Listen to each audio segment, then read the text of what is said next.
Hello students, welcome to another class of English grammar.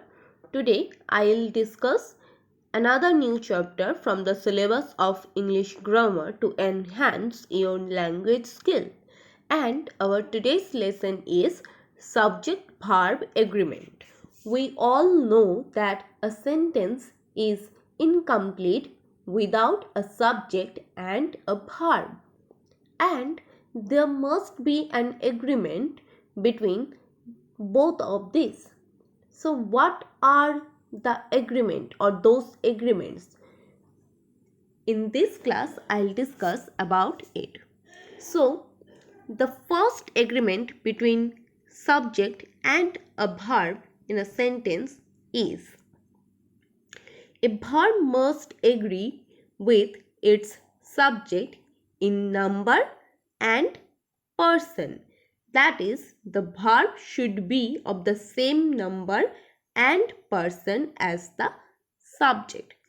That means একটা সেন্টেন্সে যে সাবজেক্টটা থাকে সেই সাবজেক্টটার নাম্বার অ্যান্ড পার্সন অনুযায়ী, number means singular number or plural number, এই দুটোর উপর ডিপেন্ড করে, and at the same time persons, first person or second person or third person, সেটার উপর ডিপেন্ড করে নিয়ে ভার্ব বসে।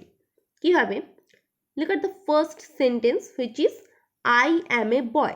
As you can see, I, which is singular, first, and secondly it is the first person. So basically I is first person singular number, and for that reason I এর সাথে সবসময় কি বসে? am, এভাবে। ঠিক আছে? Look at the second sentence. She is a woman. So she is third person and in singular number, and for that reason we have used is. So there is agreement between she and is based on this rule number 1. Similarly, there are a lot more other examples. We go to school. So we is first person but in plural number, and for that reason we haven't used goes. If the subject is in first person and plural number, in that case we have to use the verb in its base form, okay, in its base form only. So for that reason we have written go. We go to school. Okay, we goes to school is incorrect. Let's move on to the fourth example. He goes to school. So again he is the third person in singular number, and for that reason we have written goes. He goes to school. That is correct. He go to school. This would be incorrect. And the last example is they go to school. So they is third person but in plural number, and for that reason we have written go.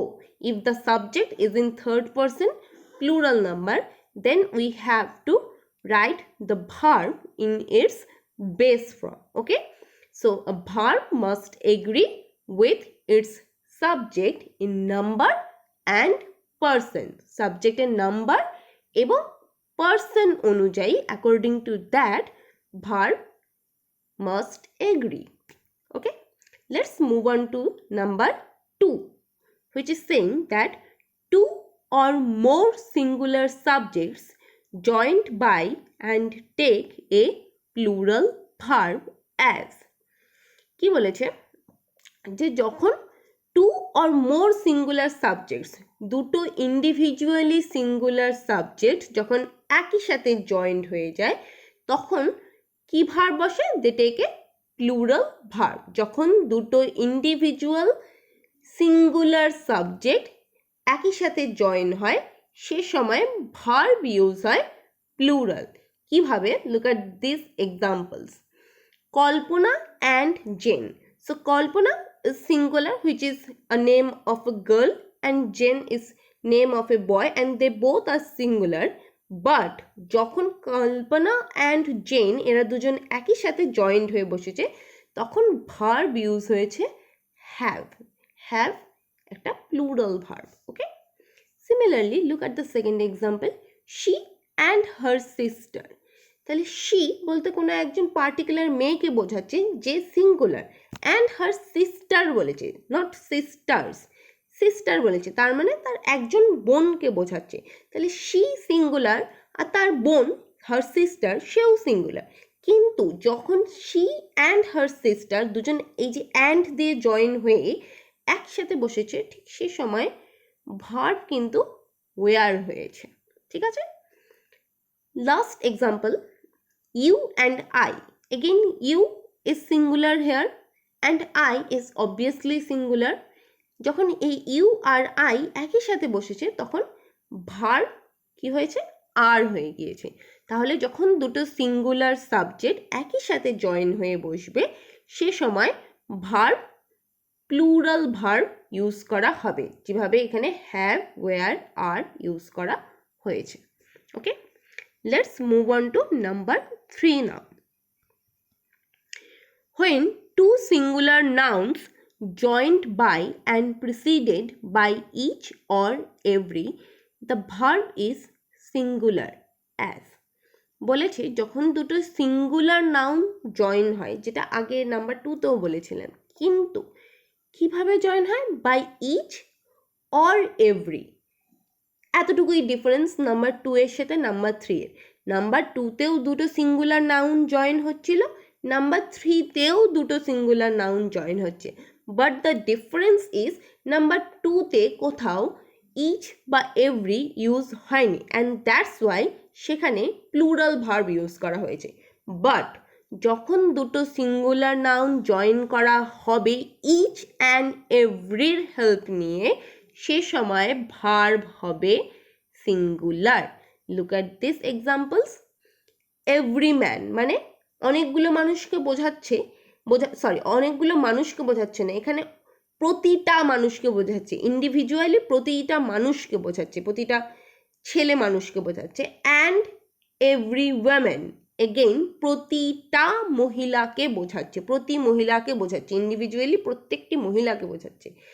এভাবে যখন every man and every women join হয়ে বসেছে, ঠিক সে সময় in the village was shot, verb তখন was আমরা use করব, সিঙ্গুলার ভার্ব ইউজ করব, not plural verb. Similarly look at the second example, each day প্রতিদিন, অ্যান্ড ইচ নাইট প্রতিটা নাইট, ইন্ডিভিজুয়ালি প্রতিটা দিন এবং প্রতিটা রাতকে বোঝাচ্ছে। Brings us a new anxiety, সে সময় কিন্তু ব্রিংস ইউজ হয়েছে। ঠিক আছে, সে সময় কিন্তু ব্রিং ইউজ হয়নি, ব্রিংস। ঠিক আছে, let's move on to number 4 now. Two or more singular subjects, আবারও কিন্তু more than one singular subjects joined by, join হচ্ছে কি দিয়ে, অর, নর, ইদার অর, নিদার নর, টেকে সিঙ্গুলার ভার্ব। আবারও বলেছি যখন দুটো সিঙ্গুলার সাবজেক্ট জয়েন হয় কি কি দিয়ে, ইদার অর, নিদার নর, অর বা নর দিয়ে, সে সময়েও আমরা সিঙ্গুলার ভার্ব ইউজ করব। কিভাবে, look at the first example, either Shila or Shelly. So হয় শিলা নয় Shelly is in the wrong. এখানে ইজটা রেড মার্ক দিয়ে হবে, ভুল করে ইন হয়ে গিয়েছে। ঠিক আছে, তো either Shila or Shelly is in the wrong. তো যেহেতু হয় শিলা নয় শেলি, দুজনের মধ্যে যে কোনো একজন হবে, দুজনই কিন্তু হবে না, ফর দ্যাট রিজন আমরা সিঙ্গুলার ভার্ব ইউজ করেছি। Look at the second example, neither coal nor petroleum is to be found in that country. বলেছে না কোল কয়লা বা না petroleum is to be found খুঁজে পাওয়া যায় ইন দ্যাট কান্ট্রি। তাহলে হয় কোল নয় পেট্রোলিয়াম, দুটোই কিন্তু না, তার জন্য ইজ ইউজ হচ্ছে। সিমিলারলি একইভাবে নিদার হি নর আই, হয় হি নয় আই। ওকে, দুটোই কিন্তু হি অ্যান্ড আই বলেনি, বলেছে হয় সে নয় আমি। That for that reason we have to use singular verb. And lastly, Amal or his brother is to blame. So হয় Amal নয় his brother, দুজনই কিন্তু বলেনি, অমল এবং তার ভাই কিন্তু বলেনি। Amal or his brother is to blame, তাই singular verb ইউজ হচ্ছে। Let's move on to now number 5. Number 5 says, verb agrees with the first noun if two nouns are joined by, with, or as well as. আচ্ছা, বলেছে যদি দুটো noun, দুটো individually noun join হয়, হয় with দিয়ে বা অ্যাজ ওয়েল অ্যাজ দিয়ে, তাহলে ভার্বের এগ্রিমেন্ট হবে শুধুমাত্রই ফার্স্ট নাউনের ওপর ভিত্তি করে। ঠিক আছে, যখন দুটো নাউন জয়েন হবে হয় উইথ দিয়ে বা অ্যাজ ওয়েল অ্যাজ দিয়ে, দুটো ক্ষেত্রেই উইথ দিয়ে জয়েন হওয়া দুটো ইন্ডিভিজুয়াল ভার্ব বা অ্যাজ ওয়েল অ্যাজ দিয়ে জয়েন হওয়া দুটো ইন্ডিভিজুয়াল ভার্ব যখন জয়েন হচ্ছে, সে সময় ভার্বের এগ্রিমেন্ট হবে শুধুই প্রথম নাউনের সাথে, দ্বিতীয় নাউনের সাথে তখন ভার্বের কোনোই এগ্রিমেন্ট হবে না। Look at the first example. Gold as well as diamond is found in India. এখানে কিন্তু গোল্ডের সাথে ইজের এগ্রিমেন্ট হয়েছে, ডায়মন্ডের সাথে নয়। Similarly, the ship with its crew was lost. Agreement হয়েছে শিপের ওয়াসের সাথে, because ship is the first noun and was is definitely the verb. Let's move on to the third example. Kindness as well as mercy allows it. So the agreement is between kindness and allows. And the last example says, the king with all his quarters was killed. Again, the agreement is between the king and was. এক্ষেত্রে কিন্তু second noun যেটা রয়েছে সেটা singular হোক বা plural হোক, যা খুশি সেটা হোক, সেটার সাথে ভার্বের কোনোই এগ্রিমেন্ট হবে না, সেটার সাথে ভার্বের কোনোই রিলেশন নেই। যখনই উইথ বা অ্যাজ ওয়েল অ্যাজ দিয়ে দুটো নাউন জয়েন্ট হবে, সেক্ষেত্রে এগ্রিমেন্ট হবে, ভার্বের এগ্রিমেন্ট হবে শুধুমাত্রই ফার্স্ট নাউনের সাথে। Let's move on to number 6 now. Number 6 says, a collective noun takes a singular or plural verb according to sense. বলেছি যখনই একটা collective noun subject as a subject থাকবে কোনো একটা সেন্টেন্সে, তখন সে সিঙ্গুলার ভার্ব নেবে না প্লুরাল ভার্ব নেবে, সেটা according to the sense, that means তার অর্থ বুঝে নিতে হবে। কিভাবে? এই যে ফার্স্ট এক্সাম্পলটা দেখবো আমরা, এই এক্সাম্পলটা, the committee has elected its president. So committee বলতে এখানে একটা অল ওভার কী বলবো সংগঠনকে বোঝাচ্ছে, কমিটিকে বোঝাচ্ছে। এখানে কিন্তু কমিটির ভেতরে ইন্ডিভিজুয়ালি কতগুলো পার্সন রয়েছে সেটাকে বোঝাচ্ছে না, ওভারঅল যে টিমটা রয়েছে, যে কমিটিটা রয়েছে, সবাই মিলে যে একটা গ্রুপটা রয়েছে সেটাকে বোঝাচ্ছে। অ্যান্ড ফর দ্যাট রিজন এখানে কিন্তু সিঙ্গুলার ভার্ব বসেছে, which is has. But look at the second example. The committee were divided in their opinion. এখানে কিন্তু কমিটির ভেতরের মানুষজনকে বোঝাচ্ছে, এখানে কিন্তু অ্যাজ এ হোল কমিটি টিমটাকে বা গ্রুপটাকে বোঝাচ্ছে না। এখানে কমিটির ভেতরে যারা মেম্বার্সরা রয়েছে, men of the committee, that means members of the committee, তাদের বুঝিয়েছে। And for that reason were, that means plural verb use হয়েছে। এভাবে আমাদের কালেকটিভ নাউনের ক্ষেত্রে মিনিং বুঝতে হবে, যে সেখানে meaning singular as a whole বোঝাচ্ছে গোটা গ্রুপটাকে বা টিমটাকে, নাকি তাদের ভেতরে কতজন মেম্বার্স রয়েছে বা পার্টিসিপেন্টস যারা রয়েছে তাদের বোঝাচ্ছে। যদি অ্যাজ এ হোল গ্রুপ বোঝায় সেক্ষেত্রে আমরা সিঙ্গুলার ভার্ব ইউজ করব, যদি গ্রুপের ভেতরের কোনো মেম্বার্সদের বোঝায় সেক্ষেত্রে আমরা প্লুরাল ভার্ব ইউজ করব। আর তার জন্যই বলেছি এই collective noun takes singular or plural verb according to the sense, তার অর্থ অনুযায়ী হবে, according to the meaning. Now let's move on to number 7. Number 7 says a verb in the singular must follow either, neither, each, everyone, many, as. বলেছে এ verb in the singular, যখনই বলেছে একটা verb singular হবে। কখন একটা verb singular হবে? যখনই either থাকবে কোনো একটা সেন্টেন্সে, বা নিদার থাকবে, বা ইচ থাকবে, বা এভরিওয়ান থাকবে, বা মেনি থাকবে। যখনই কোনো একটা সেন্টেন্সে ইদার থাকবে, নিদার থাকবে, ইচ থাকবে, এভরিওয়ান থাকবে, মেনি থাকবে, এগুলোর মধ্যে মানে যে কোনো একটা থাকলে সেক্ষেত্রে ভার্ব হবে আমার singular. Okay, look at the first example. Either of the two roads, এই যে লিডস, এখানে কিন্তু ভার্ব তখন সিঙ্গুলার হয়ে গিয়েছে, leads to the bridge of the river. কেন কি? এই যে এখানে ইদার বাবু বসে রয়েছেন। Similarly let's move on to the second example. Neither of them likes to work hard.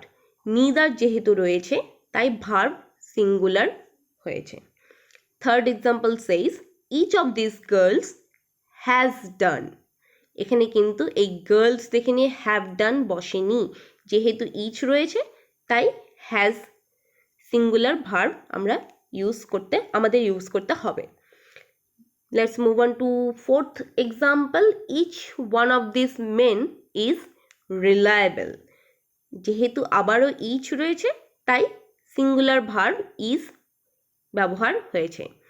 Fifth example Sage every one of the ship's crew was drowned. যেহেতু everyone রয়েছে তাই was বসেছে। and last example says many a man is tempted by gold. আবারও এই যে rules অনুযায়ী যেহেতু many এ রয়েছে তাই ভার্ব ইজ ব্যবহার হয়েছে। যখনই কোনো একটা সেন্টেন্সে ইদার বা নিদার বা ইচ বা এভরিওয়ান বা মেনি এর মধ্যে কিছু একটা থাকবে সে সময় ভার্ব সিঙ্গুলার ইউজ হবে। নাও number 8 says a verb in the singular must follow two singular nouns qualified by each and every even though connected by and. as বলেছে যে a verb in the singular must follow, একটা verb অবশ্যই singular হবে। কখন? যখন two singular nouns qualified by each and every, যেটা আগেও বললাম যে যখন দুটো ইন্ডিভিজুয়াল সিঙ্গুলার নাউন জয়েন্ট হবে ইচ বা এভরি দিয়ে, সে সময়ও ভার্ব কি ইউজ হবে? সিঙ্গুলার ভার্ব ইউজ হবে। অ্যান্ড দিয়ে জয়েন হলে আমরা কি জানি? বেসিক্যালি আমরা জানি যে অ্যান্ড দিয়ে জয়েন হওয়া মানে সেটা প্লুরাল হয়ে যাওয়া, কিন্তু যখনই অ্যান্ড দিয়ে জয়েন হবে ইচ আর এভরি, যখনই ইচ এবং এভরি ব্যবহার করে অ্যান্ড দিয়ে জয়েন হবে সেক্ষেত্রে বলেছে ভার্ব সিঙ্গুলার ভার্ব ইউজ হবে, প্লুরাল ভার্ব নয়। যখনই ইচ এবং এভরি দিয়ে দুটো সিঙ্গুলার নাউন জয়েন হবে সেক্ষেত্রে সিঙ্গুলার ভার্ব ইউজ হবে। Look at the first example.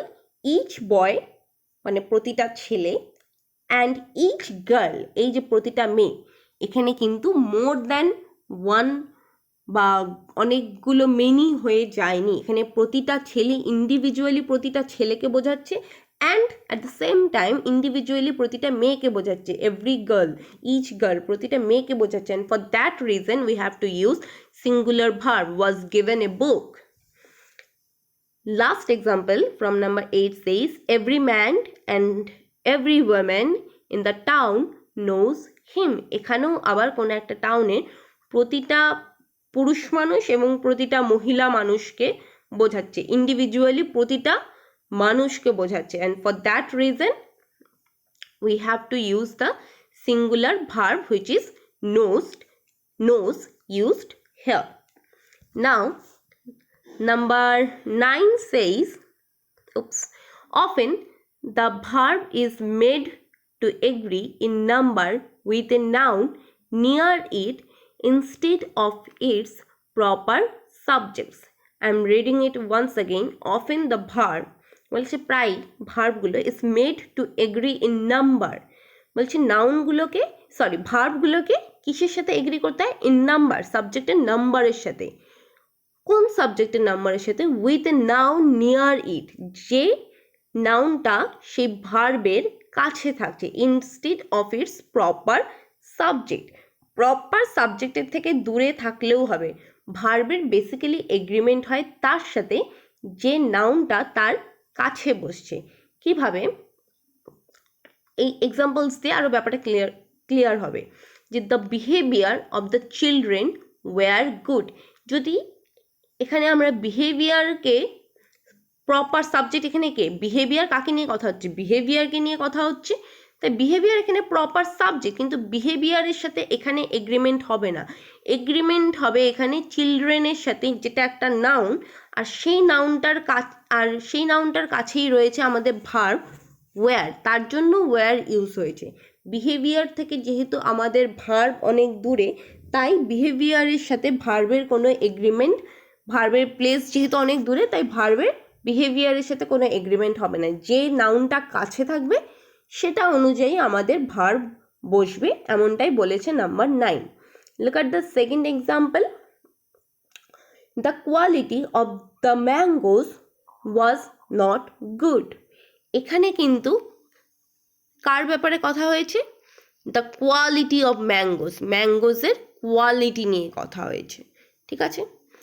A series of lectures has been arranged on the subject. কাকে নিয়ে কথা হচ্ছে? সিরিজ অফ লেকচার্স, যেটা কিন্তু একটা ইন্ডিভিজুয়ালি যেটা কিন্তু একটা সিঙ্গুলার, যে কোনো একটা পার্টিকুলার ল্যাঙ্গুয়েজের কোনো একটা পার্টিকুলার লেকচারের যে সিরিজগুলো রয়েছে সেটাকে নিয়ে কথা হচ্ছে, আর তাই এখানে হ্যাজ সিঙ্গুলার ভার্ব ইউজ হয়েছে। Not one of his lectures has ever been printed. আবারও কিন্তু ওয়ান অফ হিজ লেকচার্স, তার কিন্তু একটা লেকচারকে নিয়ে কথা হচ্ছে, আর তাই এখানে হ্যাজ সিঙ্গুলার ভার্ব ইউজ হয়েছে। যদি সেন্টেন্সে দুটো নাউন থাকে, সেক্ষেত্রে যে নাউনটা ভার্বের প্লেসের কাছাকাছি থাকবে তুলনামূলকভাবে, সেই নাউনটার ওপর ভিত্তি করে ভার্ব চুজ হবে। Okay, often the verb is made to agree in number with a noun near it, যে নাউনটা কাছে থাকবে, instead of its proper subject. Proper subject যাই হতে পারে, যে নাউনটা কাছে থাকছে সেটা অনুযায়ী এগ্রিমেন্ট হবে, according two number 9. Now let's move on to number 10.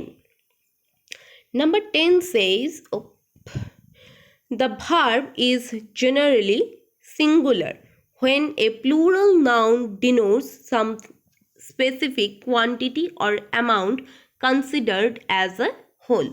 বলেছে যখন একটা প্লুরাল নাউন কিছু স্পেসিফিক কোয়ান্টিটি বোঝাবে বা অ্যামাউন্ট বোঝাবে অ্যাজ এ হোল, যেটাকে আমরা অ্যাজ এ হোল কনসিডার করব, সেক্ষেত্রে ভার্ব কি হবে? সিঙ্গুলার হবে।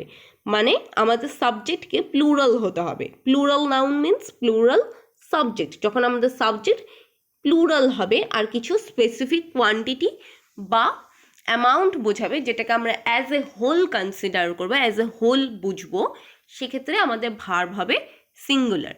Look at the first example, 10 kilometers. Now this 10 kilometers is a plural noun, কিন্তু এই যে 10 kilometers, এই গোটাটা দিয়ে কি বোঝাচ্ছে? একটা মেজারমেন্ট বোঝাচ্ছে। তো সেক্ষেত্রে তখন কি ইউজ হয়েছে? ইজ হয়েছে। The 10 kilometers is not a long distance this days. তখন কিন্তু 10 kilometers মোর দেন 1 kilometers তাই আর ইউজ হচ্ছে, এমনটা কিন্তু নয়।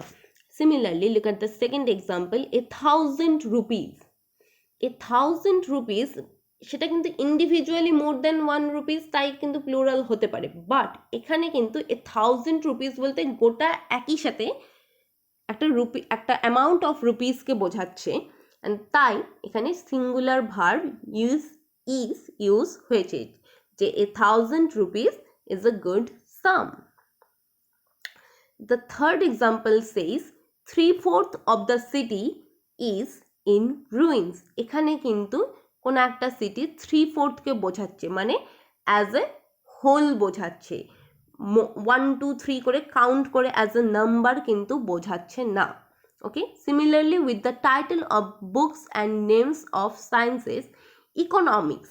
এবার এটা আমাদের বুঝতে হবে, এখানে কিন্তু সাবজেক্টের নামটাই হচ্ছে ইকোনমিক্স, যার শেষে ন্যাচারালি এস আসছে, এমন না যে ওখানে অরিজিনাল নাম ইকোনমিক আর আমরা সেটাকে প্লুরাল করার জন্য ইকোনমিক্স এস এক্সট্রা করে ইউজ করছি। এটা আমাদের বুঝতে হবে যে ইকোনমিক্স বা অ্যারাবিয়ান নাইটস বা ইউনাইটেড স্টেটস, এদের নামের ন্যাচারালি শেষে এস বসে, এটা কিন্তু প্লুরাল করার জন্য এস নয়।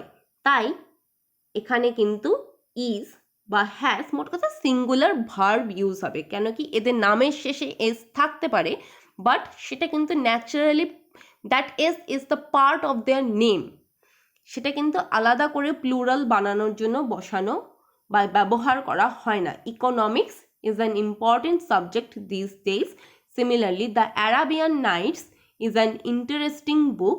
The United States has a big army. এই প্রতিটা economics, Arabian Nights, United States, এদের নামের শেষে ন্যাচারালি এস আসছে, আলাদা করে কিন্তু প্লুরাল করার জন্য এস বসানো হয়নি, আর তাই ভার্বের এগ্রিমেন্ট কিন্তু সিঙ্গুলার হবে। Now number 11 says the verb following a relative pronoun always agrees in number and person with its antecedent as। বলেছে যে যখন একটা ভার্ব রিলেটিভ নাউনের পরে বসবে, সেটা কিন্তু কার নাম্বার অ্যান্ড পার্সন অনুযায়ী বসবে, তার আগে যে থাকছে। ওকে, রানী of Jhansi is one of the bravest women that have ever lived. You who are my friend should not abuse me। এখানে কিন্তু ইউ এর সাথে এগ্রিমেন্ট হয়েছে, ঠিক আছে। Now let's move on to number 12. Number 12 says subject form in some sentence remain as। বলছে কিছু সেন্টেন্সে সাবজেক্টের ফর্ম কিভাবে থাকে, যে noun plus preposition plus noun. The cow of Rahul, এখানে কি বলছে যে রাহুলের কাউকে বোঝাচ্ছে, দ্যাট মিন্স সেটা একটা সিঙ্গুলার হবে। এখানে কিন্তু বলেনি the cow and the Rahul, এখানে বলেছে দ্য কাউ অফ রাহুল, রাহুলের যে গরু রয়েছে তাকে বোঝাচ্ছে। Again similarly the cows of Rahul, সেটাও কিন্তু বলতে রাহুলের গরুগুলোকে বোঝাচ্ছে, ঠিক আছে। The girls of this school বা the water of this rivers, সেখানে কিন্তু সেই নদীগুলোর জলকে বোঝাচ্ছে, ঠিক আছে। তাহলে এভাবে কি বলেছে, যখন আমাদের সেন্টেন্সে সাবজেক্টের ফরমেশন কিভাবে হবে, যে noun plus preposition plus noun আর তারপর ডট ডট ডট ডট যা কিছু বসবে, সেক্ষেত্রে in such sentences verb is used according to the first noun. সেখানে কিন্তু যে ফার্স্ট নাউন বসছে সেই অনুযায়ী ভার্বের এগ্রিমেন্ট হবে, মানে এগ্রিমেন্ট হবে কাউ, এখানে কাউস, এখানে গার্লস, এখানে ওয়াটারের ওপর ভিত্তি করে। সেকেন্ড নাউন যে রাহুল, রাহুল বা স্কুল বা রিভার্স রয়েছে, সেটার সাথে কিন্তু ভার্বের এগ্রিমেন্ট হবে না। এক্সাম্পলস দেখো, the cow of Rahul is ill, agreement হয়েছে কাউয়ের ভার্বের সাথে। আবার the cows of Rahul are ill, agreement হয়েছে between cows and the verb. For that reason we have to write the plural verb, because first noun is cows, here plural. The water of this rivers, water কিন্তু সবসময় singular, তাই এখানে singular verb use হয়েছে is. আবার একইভাবে the girls of this school আর ডাল, এই যে এখানে কিন্তু স্কুলের সাথে এগ্রিমেন্ট হয়নি, ভার্বের এগ্রিমেন্ট হয়েছে ফার্স্ট নাউন গার্লসের সাথে, যেটা প্লুরাল, তাই এখানে প্লুরাল ভার্ব বসেছে, যেটা আর, ঠিক আছে। Now comes number 13. Number 13 says there are certain subjects, diseases, games, books and countries which have s added to ends, yet singular verbs are used with them. যেটা probably number 10 এর last 10টা এক্সাম্পলে রয়েছিল সেটা বললাম, প্রবাবলি নাম্বার 10, যে name of the subjects mathematics, physics, phonetics, statistics, economics, linguistics, এইসব নামগুলো কি এরা জেনারেলি এদের নামের শেষে এস রয়েছে, ঠিক আছে। বা name of the diseases measles something, mumps, বা names of the games billiards, darts, বা name of the countries Athens, United States, Wales, এই সব কটা নাউনের ক্ষেত্রেই কিন্তু ন্যাচারালি এদের নামের শেষে এস আসছে। সিঙ্গুলার প্লুরালের কিন্তু কোনোই ফান্ডা নেই এখানে, যে মোর দ্যান ওয়ান গেম বা মোর দ্যান ওয়ান সাবজেক্ট বা মোর দ্যান ওয়ান কান্ট্রি বা মোর দ্যান ওয়ান ডিজিজ বোঝানোর জন্য নয়। কিন্তু এদের নামগুলো জেনারেলি এরকম যে যেখানে নামের শেষে এস আসছে। আর ঠিক এরকমই যখন কিছু নাউন আসবে যাদের নামের শেষে জেনারেলি এস বসে, সেক্ষেত্রে ভার্ব কিন্তু সবসময় সিঙ্গুলার হবে। কেন কি সিঙ্গুলার কোনো একটা পার্টিকুলার একটা সাবজেক্টকেই বা একটা ডিজিজকেই বা একটা গেমকে একটা কান্ট্রিকেই কিন্তু বোঝাবে। এস আছে বলে এমন নয় কিন্তু যে একাধিক সাবজেক্ট বা ডিজিজ বা গেম বা কান্ট্রিকে বোঝাচ্ছে। Mathematics is not an easy subject. Mathematics বলতে কিন্তু একটাই সাবজেক্টকে বোঝায়, মোর দ্যান ওয়ান সাবজেক্টকে বোঝায় না। মিসেলস, আমি মনে হয় আগেও মেলাসিস বললাম, যাই হোক, extremely sorry for that. Measles is a dangerous disease. এখানে কিন্তু পার্টিকুলার একটা ডিজিজের নামই বলছে, মোর দ্যান ওয়ান কিন্তু নয়। দ্য ইউনাইটেড স্টেটস, এটা কিন্তু একটা কান্ট্রিরই নাম, ঠিক আছে। Lamb's tales from Shakespeare. Lamb's tales, this is name of a particular novel. More than one নয় কিন্তু, টেলস বলতে এখানে অনেকগুলো টেলস রয়েছে এমন নয়। ল্যাম্বস টেলস কিন্তু একটাই নোভেলের নাম, আর যার জন্য সিঙ্গুলার ভার্ব ইউজ হয়েছে। Last number 14 says, if the subject of the sentence is the plus adjective। আচ্ছা, বলেছে যদি কোনো সেন্টেন্সের সাবজেক্ট এরকম হয় যে দা থাকবে and the is followed by any adjective, in that case verb will be plural। কোনো সেন্টেন্সের সাবজেক্ট যদি দা প্লাস যে কোনো অ্যাডজেক্টিভ হয় সেক্ষেত্রে প্লুরাল ভার্ব ইউজ হবে। Look at the first example, the poor, দা রয়েছে and poor which is a quality, that means an adjective, আর সেক্ষেত্রে ভার্ব কিন্তু প্লুরাল ভার্ব আর ইউজ হয়েছে। Similarly the rich are happy, because rich is a quality and rich এর আগে রয়েছে the, তাই এখানে plural verb use হয়েছে। Third example is the old আর হেল্পলেস। দা রয়েছে প্লাস ওল্ড একটা কোয়ালিটি রয়েছে, তাই এখানে প্লুরাল ভার্ব ইউজ হয়েছে। অ্যান্ড একইভাবে the blind have no future. Poor, rich, old, blind এ সবই এক একটা কোয়ালিটি, দ্যাট মিন্স এক একটা অ্যাডজেক্টিভ। যখনই দা প্লাস যে কোনো অ্যাডজেক্টিভ থাকবে সেটা সবসময় কোন ভার্ব দিয়ে ফলোড হবে? প্লুরাল ভার্ব দিয়ে। So that's all about your today's class. I hope these things are clear to you all now. We'll see you in my next class. Till then, stay safe, stay at home. Goodbye.